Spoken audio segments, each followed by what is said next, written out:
This small section is called Wife of Bath's Gossip.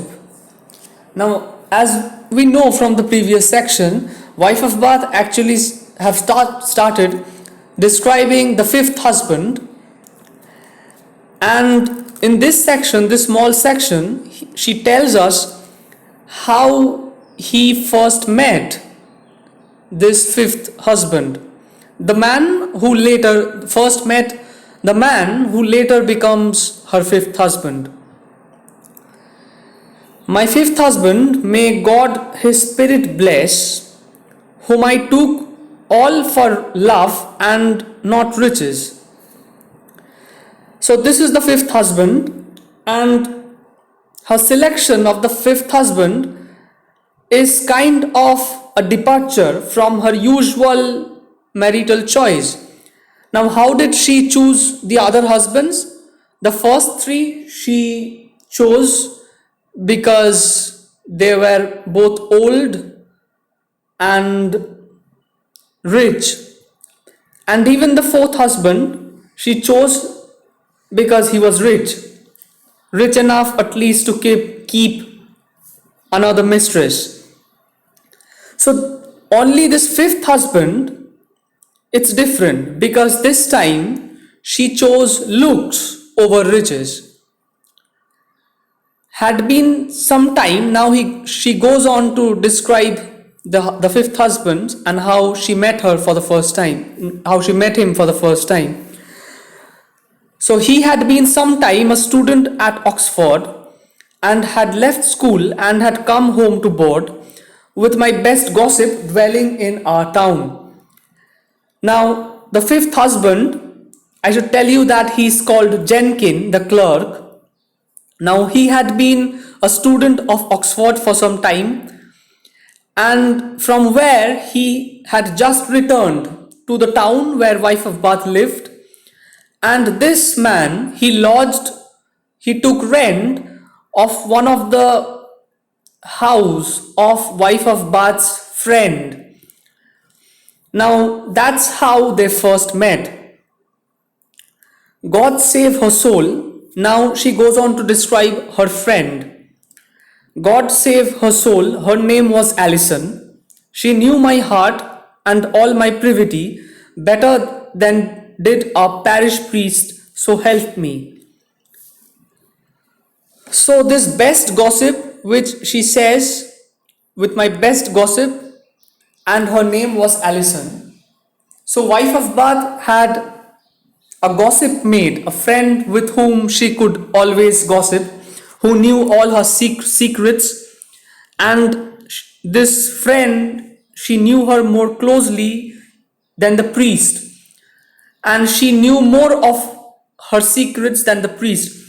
And this brings again one religious imagery, because the priest is supposed to know your darkest secrets, because as a Christian you are supposed to go to the church and go to the confession box where you confess your darkest secrets, and the priest hears it. But she says that this woman, this gossip mate of mine, she knew more secrets than the priest, and that is why she knew me more closely than the priest. Now, what is very, very confusing in this part of Wife of Bath is the names of these characters. Now, let's group them. Wife of Bath, as you know, her name is Alison. Now, we are being introduced with another character who is Wife of Bath's gossip mate, a friend, and that woman too is called Alison. But we are certain that Wife of Bath, Alison, and this Alison is not the same person. Now, what is more confusing is that the clerk to one of the Wife of Bath's old husbands, that husband had a clerk called Jenkin. Now, Wife of Bath's fifth husband is called Jenkin the clerk.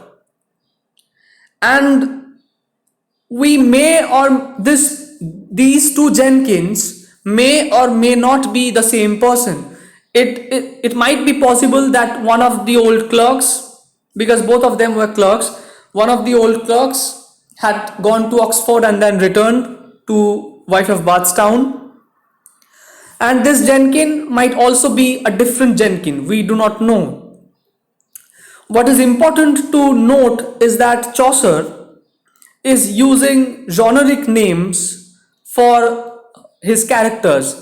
Now, for all females in Wife of Bath's prologue, they are all named Alison, Wife of Bath, and this gossip maid.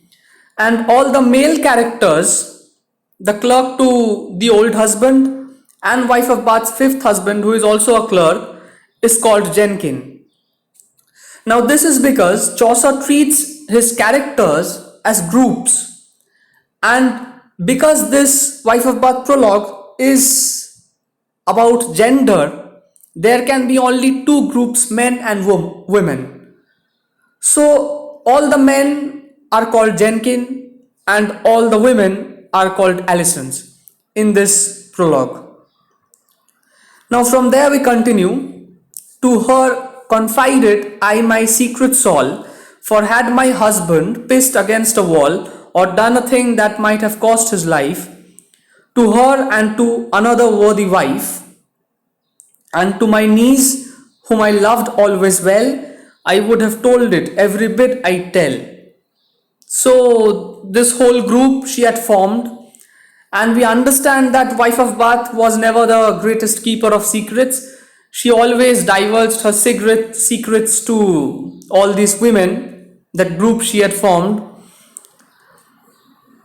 To her gossip mate, the another namesake Alison, she told all her secrets. And beside that, she had another friend, and she also had Wife of Bath's niece. And these four, Wife of Bath Alison, the gossip mate Alison, the other friend and Wife of Bath's niece, these three women rather, they were all confidants of Wife of Bath. Now, this is kind of Chaucer's humor, that a group of women, when they come together, they are best suited for gossip, because women always make groups with other women. That's how they are comfortable. And we can certainly be sure that when women form groups, gossips are bound to happen. So that's why this section is called Wife of Bath's Gossip. But this group of women, they also kind of form a female solidarity in a male dominated world. So in that way, the group of four, Alison, the gossip mate Alison, the other friend, female friend, and Wife of Bath's niece, these four women, they form some kind of feminine solidarity and a group of women. And did so many a time, God knows, which made his face full often red and hot. For utter shame he blamed himself that he had told me of so deep a privity. So Wife of Bath told these women all her husband's secrets, from a very minor thing like if the husband pissed against a wall, to any major crime for which he could go to prison and lose his life. So every detail of every secret Wife of Bath told these women, and these made her husband very embarrassed and also very angry, because he often had a red face, and very often this husband, he cursed himself for trusting the Wife of Bath with all these secrets. So that way we know a bit more about the fifth husband in this section, and in a few following sections, Wife of Bath goes on to describe this fifth husband. So that's it.